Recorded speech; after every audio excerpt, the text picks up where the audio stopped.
சமூகத்தின் கண் மற்றும் காதுகளாக பத்திரிகையாளர்கள் விளங்குகிறார்கள். இணையம் தோன்றுவதற்கு முன்பே நாட்டின் வளர்ச்சி மற்றும் முக்கிய நிகழ்வுகளை நமக்கு தந்தவர்கள் அவர்களே. பினாங்கில் நாளை தேசிய பத்திரிகையாளர் தினமான ஹவானா கொண்டாடப்படும் வேளையில் இத்துறை கடந்து வந்த பாதையையும் அதன் முக்கியத்துவத்தையும் சிந்திப்பது அவசியமாகிறது.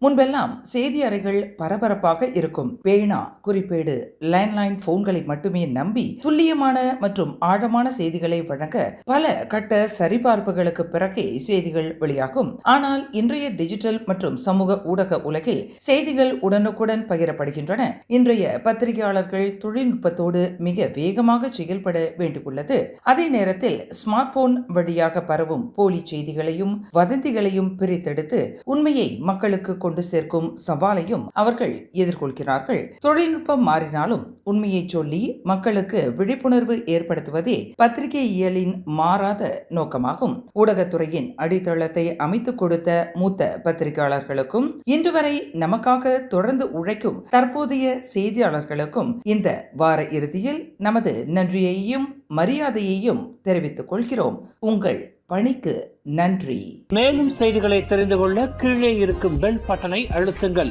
உங்கள் மகிழ்ச்சியை வெளிப்படுத்த லைக் மற்றும் ஷேர் செய்யுங்கள்.